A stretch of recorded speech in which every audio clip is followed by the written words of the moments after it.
Hello and welcome to Eco Times magazine podcast. Today we've got a special guest, Andrew Lewin, who is from speakupforblue.com.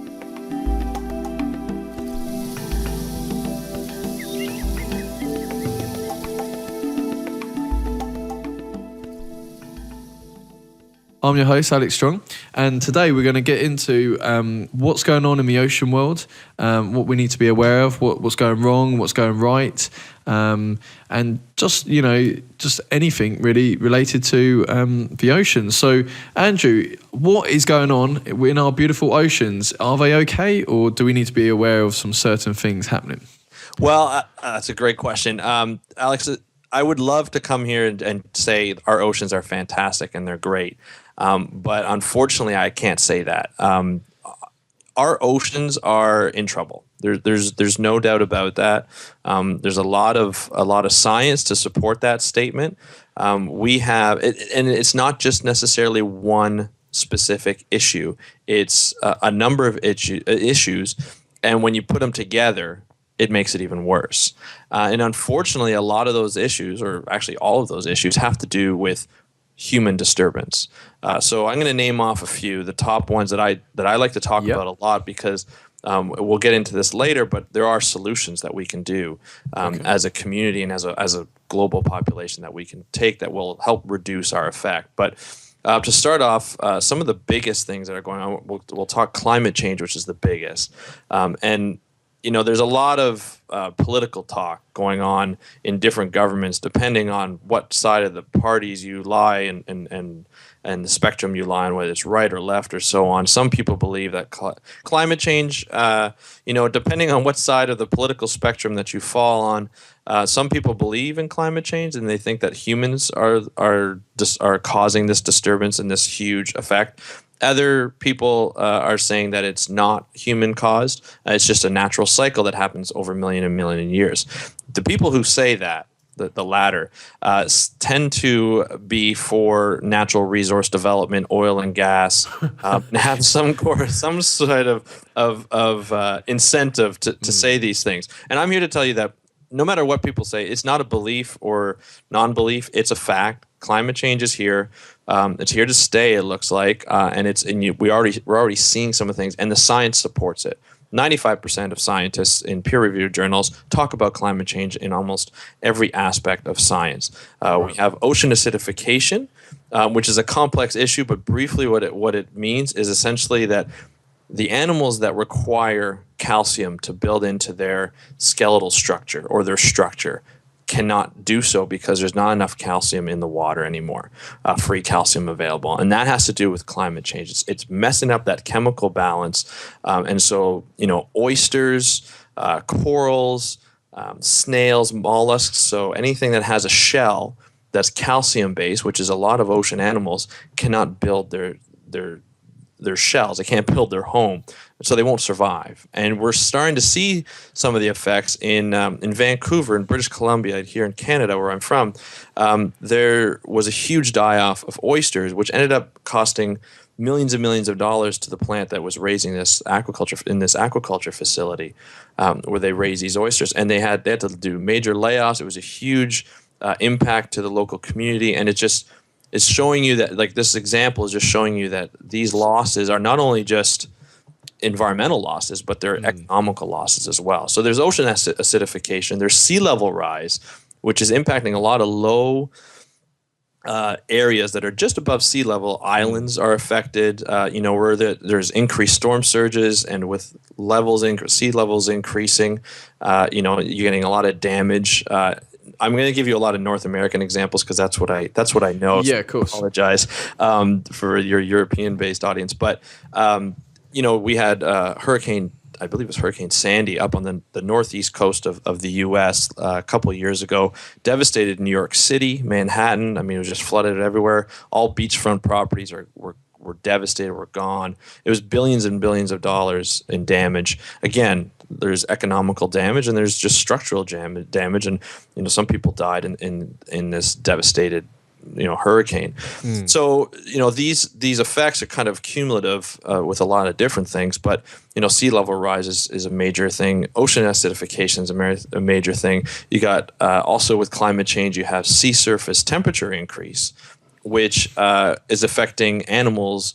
The distribution of animals, coral reefs, habitats. It's just affecting essentially the entire dynamic of the ocean is being shifted. So as sea surface temperatures or ocean temperatures increase, you're getting a shift in the distribution of animals. So animals that would normally be in tropical areas and be just in those tropical areas, say let's say the Caribbean. Well, now they might start to venture north, which is going to affect the habitats and the species that are in that area right now, because they're going to move north. And they're all going to move north because their ranges are going to shift, because their temperatures are going to shift. So they won't be able to they won't be able to be where they're hot, where it's really hot, because it'll be too hot for them. So they're going to shift upwards, and everything's going to shift upwards. And the ones the species at the north, who knows what's going to happen to them in the Arctic or in the south in the Antarctic? Who knows what's going to happen to them with temperatures rising?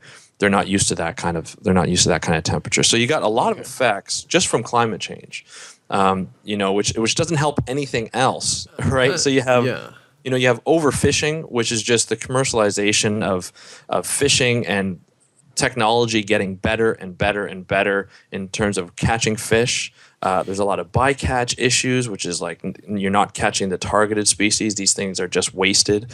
So a lot of habitats are being destroyed by trawling. So, Andrew, firstly, I just want to highlight the calcium. Yes. It was calcium issue. Yes. Can you explain to the audience and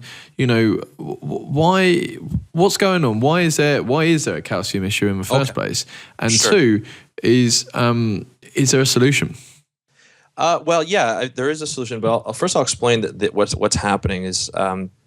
Essentially what happens is with climate change, there's an increase in carbon dioxide into the atmosphere. And you probably hear of greenhouse gases. Essentially, the main source of that is carbon dioxide. And what's happening is the ocean is a huge sink normally for carbon dioxide.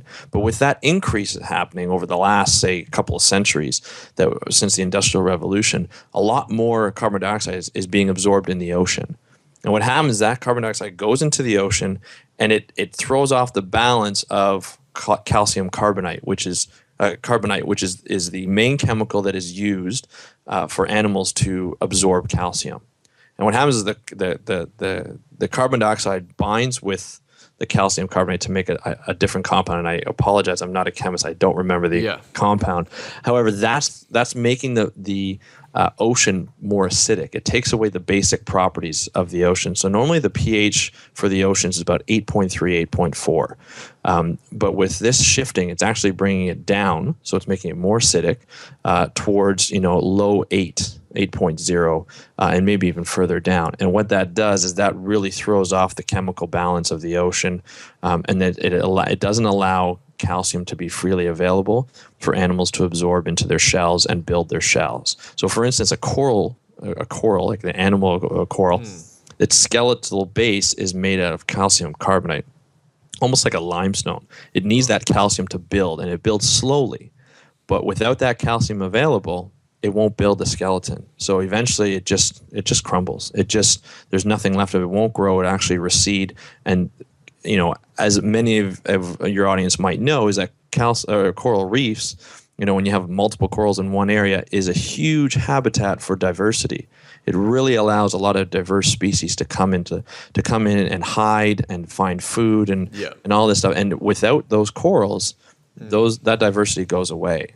Right, so you're destroying these kind of habitats. Same with oyster habitats, mussels, things like that. They allow a lot of nooks and crannies that fish can hide in, and get cover from predators, but also find food as well. So these habitats are very important for species and diversity and stability.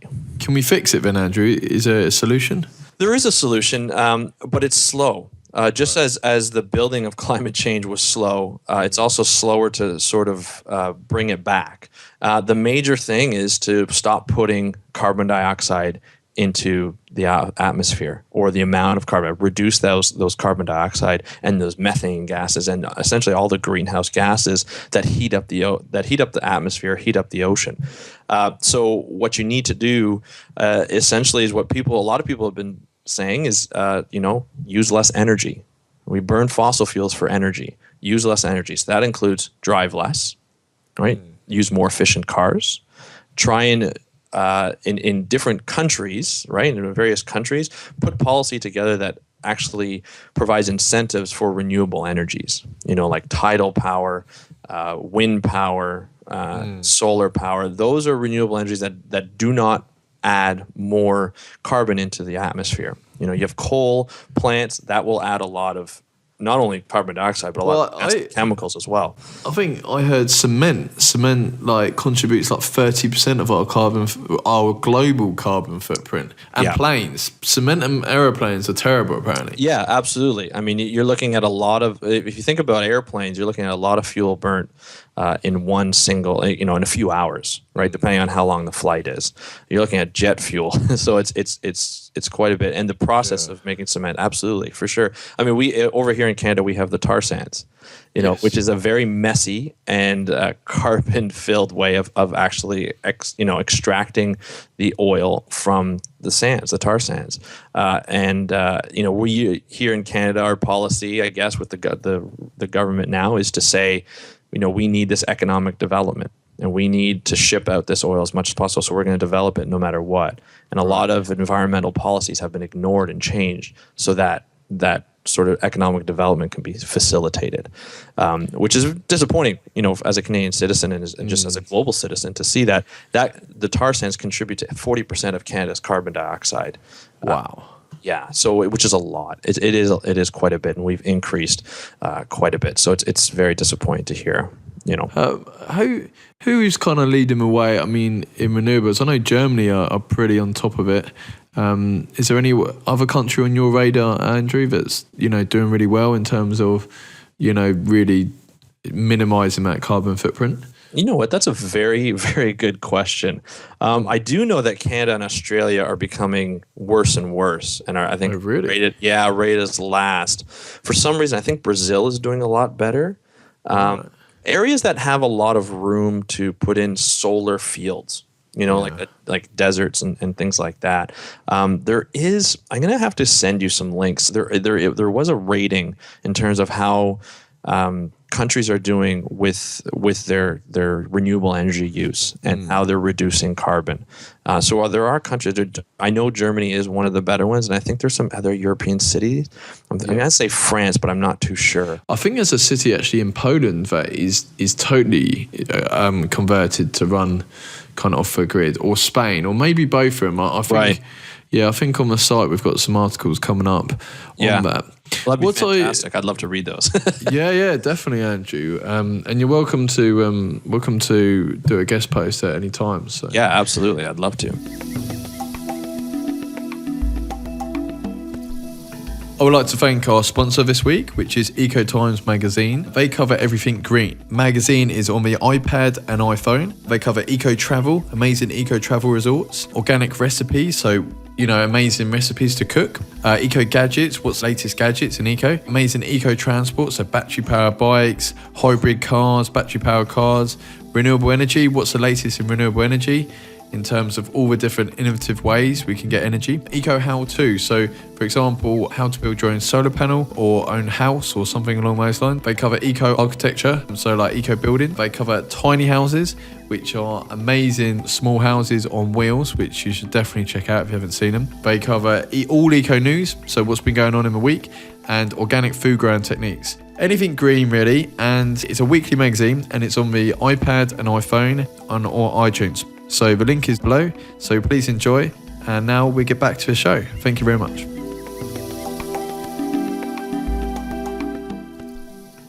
What I wanted to ask you, I was in Australia last year, and I was in Tasmania as well. Yes. And when I was in Tasmania, I was on a fishing boat, and these fishermen were telling me about this massive trawler. Yes. Now, this massive trawler, they nicknamed it the Death Star, and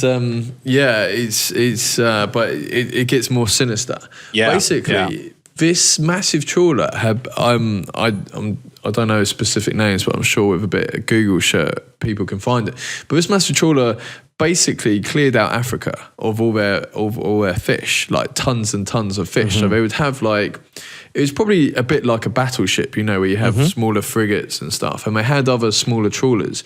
But they had the technology, like you were saying, with the kind of sonar, and it's so accurate. They can tell, over 2 clicks away, there's 5 tons of mackerel or whatever kind of fish. And what these people were doing, so I got informed, was say they had their whole full of say 20 tons of fish, which is a lot of fish. Yes. And they're grabbing dolphins and shit by accident as well, and they just don't care. They just Yep. They don't care. Anyway, if they see another pocket of fish with, say 20 tons of more expensive fish, what these unscrupulous people were doing were dumping that load in the sea and go and grabbing, basically robbing, Africa of that fish. And now the poor people of Africa can't fish for themselves, and basically they wanted to do it in Australia, but they got a court order against them saying no, they couldn't. Right. So they're stuck in limbo for a while, getting fined like $100,000 a day or something. Yes. Yeah. But it was a very sinister story and very eye-opening, because I'm not a fisherman and I wasn't aware of it. But I think it's important to highlight these things to all the listeners out there. But this stuff is for real, and we should be aware of what's going on. But I was wondering what else has been on your radar of these kind of situations happening around the world. Yeah, well, I remember following that story very closely, and what the good thing is, like you said, that the government basically kicked them out. And one of the benefits of Australia is they're very protective of their ocean shores. Now, I know they're kind of going through some trouble right now because the current administration, the government administration right now, is just very conservative, very pro-industry, just kind of like here in Canada. But they're very protective of their fishermen. They're very protective of their fish and their biodiversity, and of course, the Great Barrier Reef. And what was nice to see was the government just kind of stepping in and be like, no. They looked at, they listened to their scientists. The scientists said, these guys are going to clear us out of our fish, and our entire fishing industry will be just collapsed. And it's unfortunate that they went into Africa, that this ship went into Africa and did what they did. And because it just seems like the governments that are in Africa may not be as aware or as stable, and may have just kind of taken, I'm saying this kind of offhand, but may have just kind of taken a payoff and allowed them to come fish and not realized what kind of damage they were actually going to do. And unfortunately, there's a lot of examples of these massive ships and trawlers coming in to a lot of different countries. But what's nice about it is that people are realizing that these things are just going to destroy our fisheries. It's just going to accelerate the destruction of what we're actually doing right now. Yeah. And when you're asking the question of, what do I see right now? Some of the things that I see here in North America are pretty troubling, where there's really a balance between what we call artisanal fishing, which is basically fishing for sustainability. So a lot of smaller fishermen, so it would just be like, small business owners kind of thing in a lot of local communities here in North America and the Caribbean, all around the world actually. That's the artisanal fishermen. They don't necessarily do a lot of damage. They care more about the environment because it's their local environment. They have nowhere else to fish but their location. And if they run out of fish, they run out of food. Right, they do it more for sustenance than anything else. Then you got the commercial fishing, right? And you also have recreational fishing, which is getting worse and worse in certain places. But the commercial fishing is where a lot of the major damage is happening, and it's because it's all for profit and greed. But what's happening with the interaction of the two is you're getting these policies that are in place. Before, what happens, the governments would hand out quotas, right? So you buy a lease for a specific area. So each fisherman had their own specific area, and you have that lease. You hold on to that lease for some of these. These fishermen had it for decades, and it just went through their family. But then the Canadian and American governments kind of came out and had this transfer policy of land or of sea areas, these fishing zones. And so what happened is one person, so say if I want to go in and I want to make some money, I would go and I would buy the licenses for the quotas for each fishing zone, say in an area. Say there's 20 of them, I'd buy 20 of them. And then I would sell it to the fishermen at a better price for me. Not at a better price for them, at a higher price. They would have to pay for it because there's none other available. And then what I'd say is I'd put in the clause that if you buy my licenses, you have to supply your fish to this fish market who has all the other licenses. So they're getting the prime fish. The fishermen have nowhere else to sell, and they have to sell at a specific price to those fish markets. Yeah. So for these artisanal fishermen, they're stuck. They have nowhere else to fish if they don't want to go through this process, and they have to sell at a lower rate to the fish market, so they get less money. And these guys, it's terrible. It's absolutely terrible. And these guys barely make money as it is, right? Yeah. So this is happening all around North America, and it's a shame because these fishermen are going out of business, and this is all they know. They've known for decades. Like, this is what they've been doing for generations and generations. A lot of them don't know anything else different, so they have to go into new industries and whatnot. So it's really disappointing. And also like we mentioned before, the technology is getting better. So as we know more about the bottom and the way the bottom's configuring through bathymetry, multi-beam bathymetry, which allows you to get essentially a 1 centimeter resolution picture of the bottom. And what that does, that allows us to tell where you can find fish, where are the best habitats for fish. So what they do is they actually do these scans, they do these surveys, and they go out and they say, okay, this is where all the scallops are going to be. Let's just trawl this whole area and we'll get all the scallops. Sure. So that the technology is getting better, so we have to be careful. And that one other example, sorry, I'm going on a little long here, but one other example is satellite imagery is now freely available to any scientist or anyone who can process this imagery. And a lot of people use it for research. A lot of oceanographic researchers use it to find fronts and just fish habitat distribution and fish distribution and all this marine mammal distribution and feeding areas and whatnot. Yeah. But what one company did is they decided, well, we're gonna find the best, because basically you can find the best places to fish. So they started doing it for recreational fishermen. So what would happen is for these recreational boats that would take on, it's like a charter, I guess, would take on a number of fishermen. Mm-hmm. They would go out and they would say, instead of wasting gas trying to find the spots, and sometimes they wouldn't be able to get it, now they would get these pictures of these satellites and say, hey, go here, because right now there's a front. So a front is basically an area where two different ocean bodies are meeting. So it's different temperatures. That's where you find a lot of the fish. And you can go find swordfish and tuna and whatever, right? Yeah. And then they got so good at it with the recreational fishermen that the tuna industry over in Europe said, hey, this is great. Can we use it for our stuff? And they're like, sure, we'll sell it to you because we're going to make money off of it. Oh, no. So now the tuna fishermen, which you guys are probably familiar with, tuna is just taking a huge dive.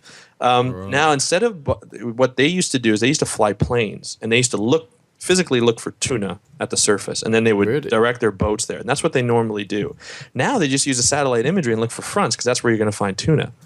So then they just send their whole fleet over to one area, and they've just gotten a lot better at doing it. And for one, you can kind of see why they're doing it, because they want that profit, but they're ignoring all the policies.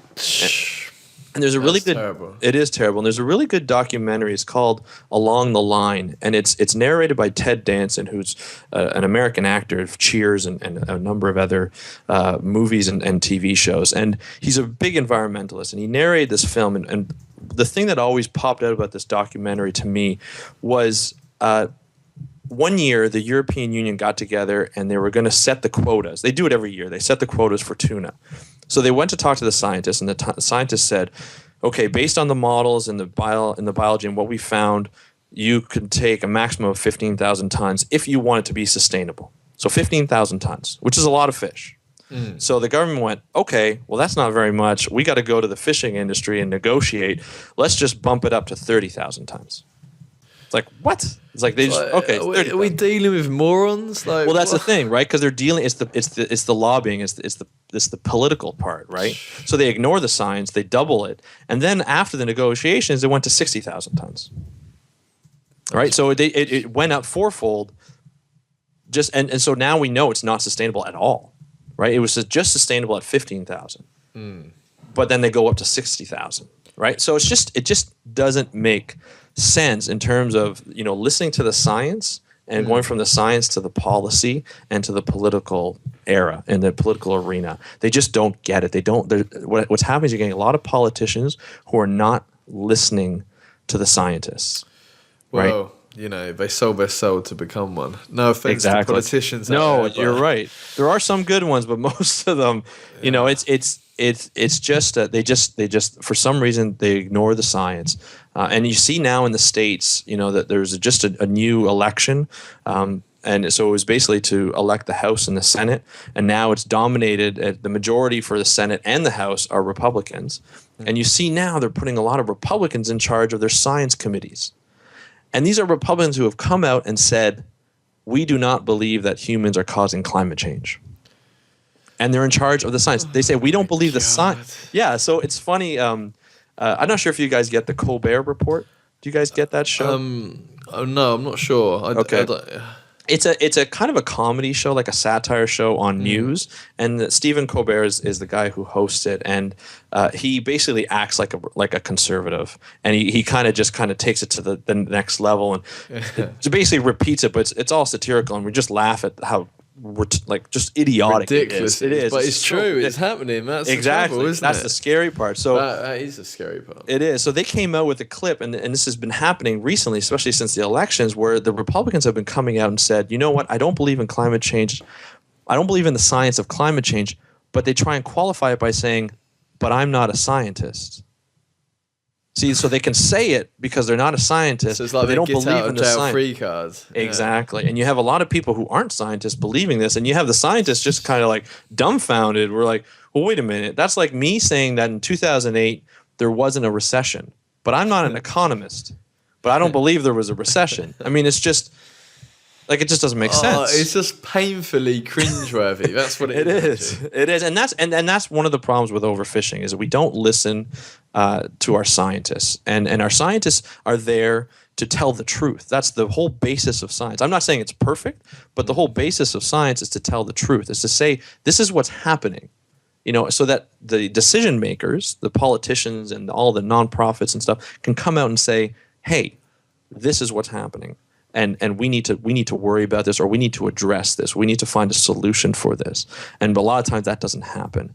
And we were talking about solutions. The solutions really come to a point where we have to, as scientists and as environmentalists and as citizens, we need to find out more about what's going on. More people need to find out more. Right now, in an age of the internet, we're bombarded with information. A lot of it is just garbage information. You talk about tabloids and celebrities, and yeah, exactly. It's almost like distractions, right? Of course, that's exactly what it is. It's all propaganda. Like, if you think about it, why do people not believe? Because of the propaganda in the media for other interests, like the oil companies because they own oil shares or whatever. Yeah, I mean, you brought up a great point, because one of the things that a lot of people say is they're like, oh yeah, I read this article on CNN, or I read this article on CBC, which is like a Canadian affiliate, where it said a scientist wrote that, or a journalist wrote that climate change may not be real. Well, of course they're writing that, because either they're told about it by the wrong person, or they want to create this controversy.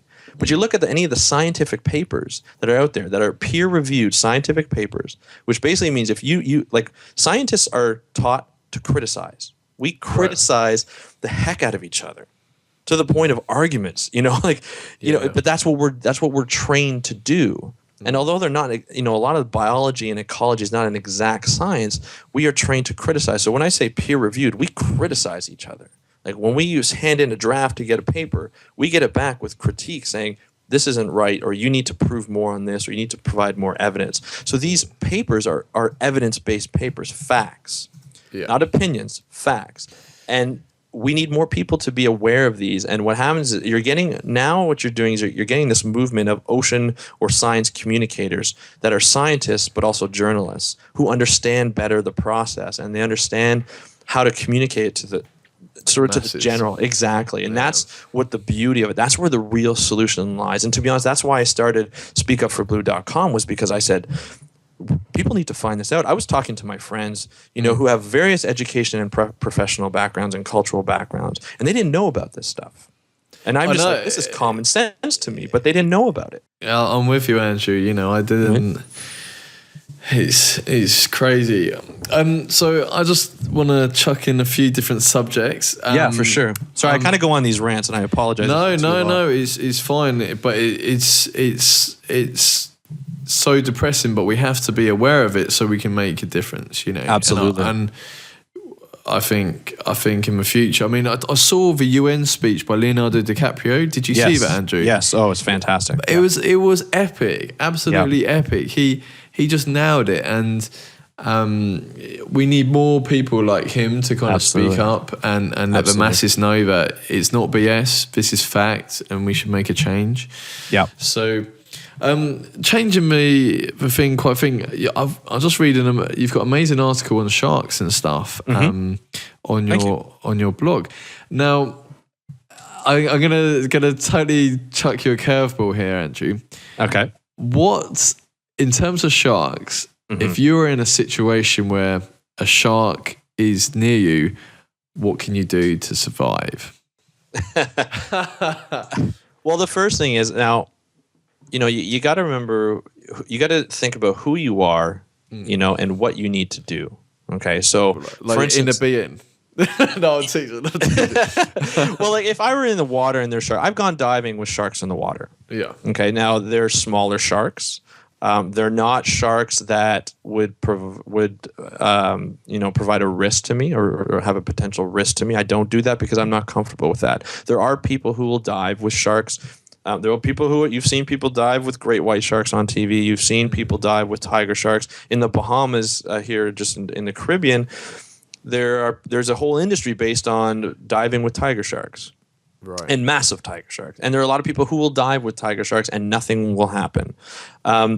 If I were in the water, I am not experienced in diving with sharks as large as a tiger shark or as a great white shark or as a bull shark, and I'll be honest, it gets me a little nervous. So what I would do is I would get out of the water as soon as I could, calmly, and just get out of the water, and friends and whatnot, I would just get out of the water and leave them alone, and hopefully they leave me alone. All right, so say that's not an option. It's you versus the shark, Andrew. How are we going to take this shark down so you end up alive? And like what? I mean, can we see? Can we like? It's hard. To be honest, it's hard to say, because a lot of the times I've been told that if a shark wants to taste you, you are not going to know it's coming.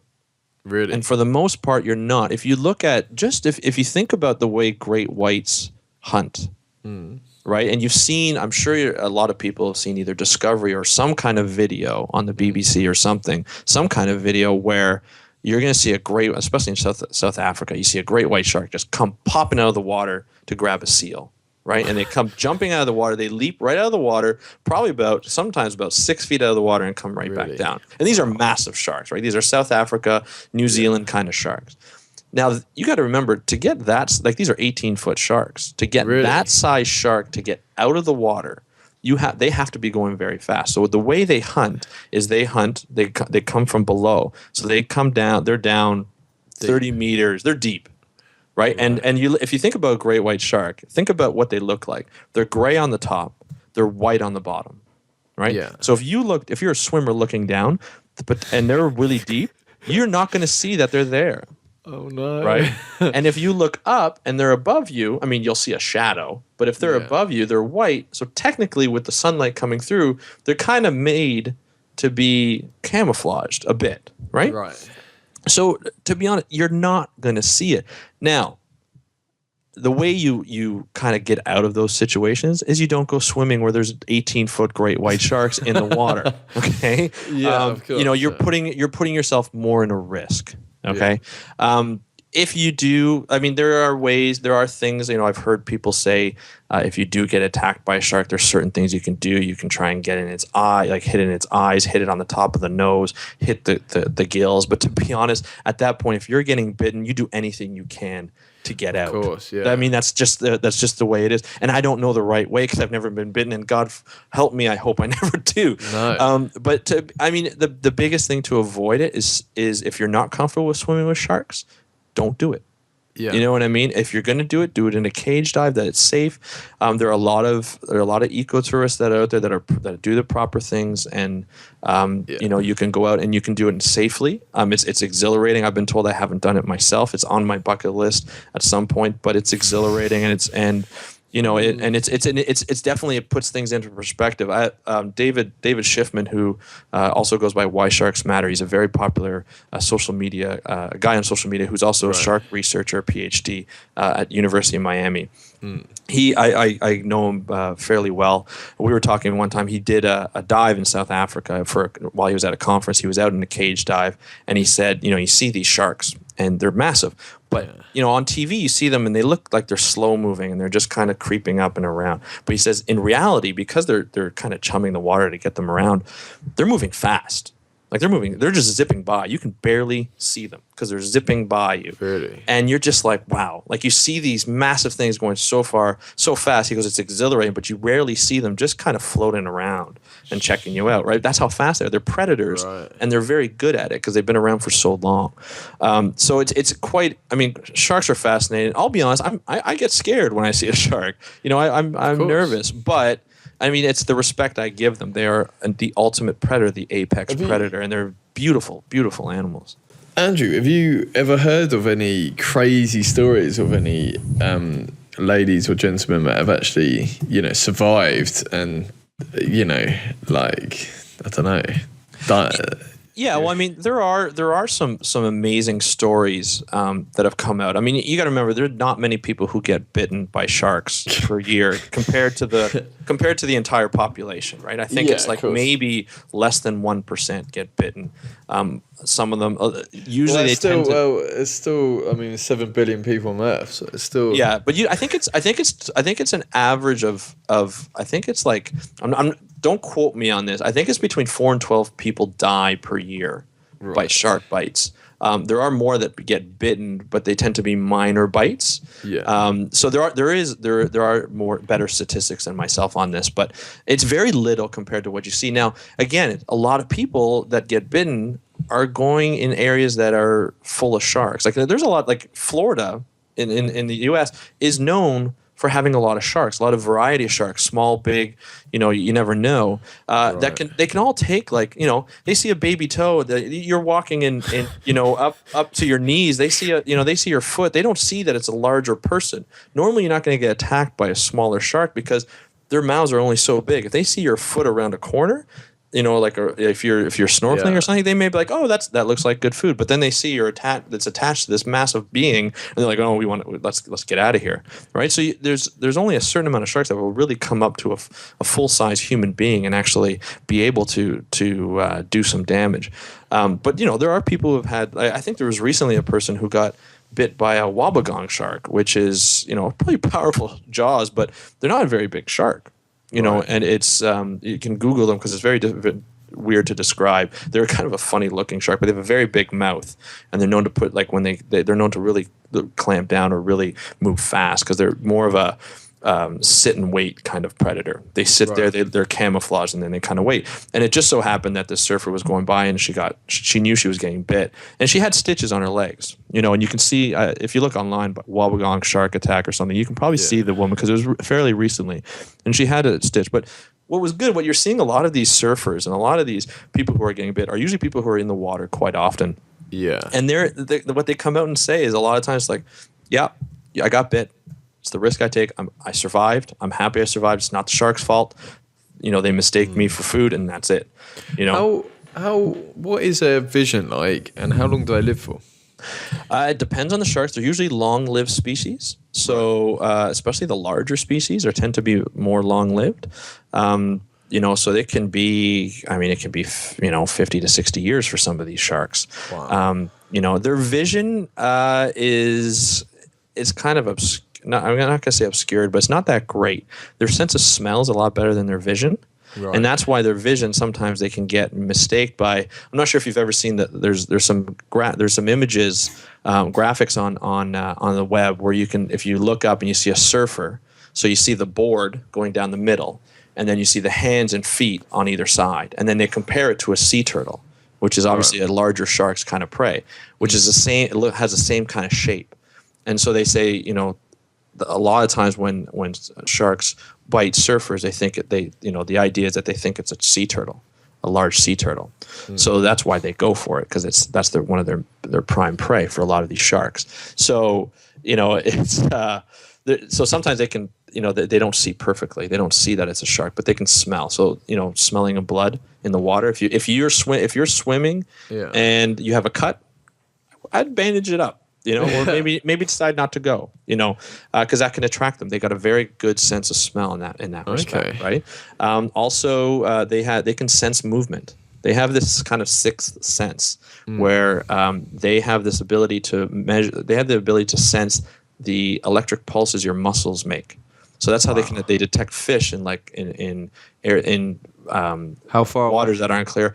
Quite far. I don't know the distance, and it would vary with species, but quite a distance. But I'm sorry I couldn't tell you the exact distance. But it's quite a range. And what they can do is they can detect when a fish is moving. If you feel the way, if you visualize the way fish move, it's a lot of muscle movement, so they can do that. If you're flailing around in the water playing, or you see a shark and you start to panic, you start swimming, well, it knows you're alive. It knows you're there, right? You're moving a lot. It says, oh, this is something that I want to check out. So it has that sixth sense, which allows it to be that much more of an effective predator. Okay. So they're very fascinating beings. They're very fascinating species. They're amazing. And it's unfortunate that they have such a bad rap. But, they're just an amazing species. So to finish on a positive, where are the most beautiful and best oceans in our beautiful world?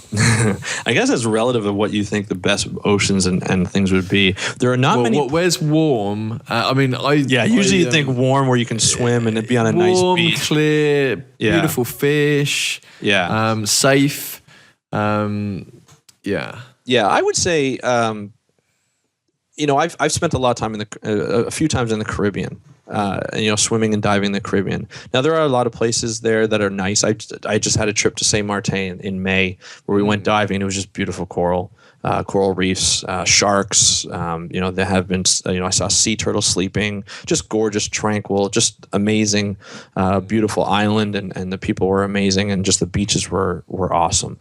And I've also gone diving in Jamaica, just off the coast of Port Antonio, which is the northeast coast of the island of Jamaica, and beautiful reefs there. Now, it's all relative because 50 years ago, the reefs were probably better. I've talked to people who grew up there and they've been like, the reefs, they're crap now because they've changed so much. But I never saw them before. So it's kind of all relative of what you think. Yeah. However, usually the more remote the place, the better condition it's in, because there hasn't been a chance for human disturbance. Unfortunately, wherever we go, we tend to damage. Because people don't follow the rules, or they get greedy or whatnot. But you see a lot of small islands in the South Pacific where it's very diverse. There's a lot of archipelago where you get a lot of these islands, these chains of islands with a lot of where species can basically develop into new species, and they have phenomenal just these tactics for survival. You look at in the South Pacific, you look at one of the examples like a lionfish, right? Obviously they're a problem over in the Atlantic Ocean because they're an invasive species here, but there, if you think about it, they're a very good predator. They're a lionfish is essentially I would say a small to medium size. I'd say a medium sized fish, but it has all these on their dorsal fins and on their fins, they have all these spikes. Yeah. And they're tipped with poison. So if anything wanted to try and eat it, like a shark or a larger fish, they would get quite the mouthful, right? And now, no pun intended. No, exactly, yeah. And mind you, some fish species there have probably developed some sort of tactics to, just kind of take it and eat them. However, Could a shark eat one of them fish? Yeah, I'm sure they could. A large enough shark, because like if we get pricked by it, it would hurt, but it wouldn't kill us or anything like that. It's not that much poison, but it would sharks definitely bigger hurt. than us. Yeah. Yeah, something that and doesn't care. Right, sharks are very tough. So there's like turtle, can't they? Crack that shell exactly, and stuff, so. exactly. So if they can kind of crack it open, maybe they won't get stung that much. I'm not too sure, but there's a lot of larger fish that would probably eat that thing too. You got some groupers and whatnot that can get that size. But the thing is, they're also a very effective predator. They eat a lot of small fish, and that's what's happening. So lionfish are just it's kind of a cool looking species. They're striped brown and most of them are brown and white.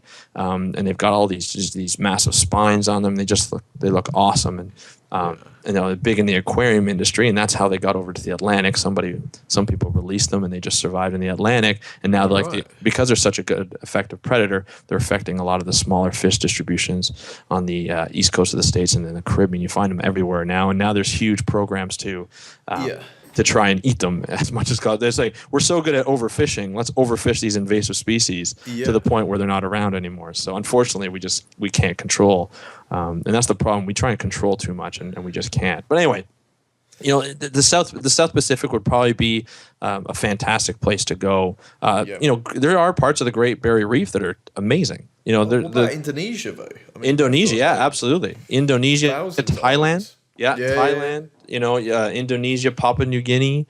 There are a lot of very small, remote islands that, the fishing is like there's a lot of fish, a lot of diversity and whatnot. So there are places that are good, but there unfortunately, I hate to kind of be negative again, but there are places there are areas like I know a friend of mine who works at an organization called Oceans Watch, and essentially what he does, he takes yachts out to islands, like small remote islands, to help them with their fisheries management and whatnot. They call on his organization. They kind of help them, and what he knows is these are very remote islands. And when I mean remote, there's no sewage system. Of course, they go to the bathroom in the ocean, okay, because it's that small of a. I'm serious. I know.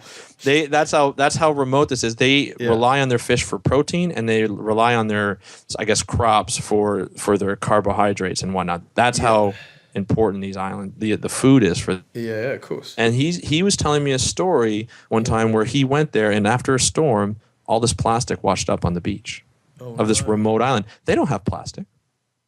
They don't have debris. Isn't there loads of plastic just floating in the ocean, like everywhere. Miles of it? Yeah. Now, a lot of times it's not large pieces. It's not like you may not see a Coke bottle, but you'll see the bottle cap. And you'll see a lot of small, like these little shards of plastic. And the same thing happened to me when I was in Costa Rica. We were on this nice beach on the Pacific side of Costa Rica. It was in a resort area. It was a lot of houses and stuff. What's nice about there is all the beaches are public, so everybody has access. So there were a lot of Costa Ricans on the beach, and we were chatting, and it was beautiful. It was there were no storms or anything. It was just the beach was clean. It was gorgeous. I loved it. Storm hit that night. Went back to the beach the next day with the family, going in. Yeah. Just littered with debris. So there were sandals, alcohol bottles, just little shards of plastic everywhere.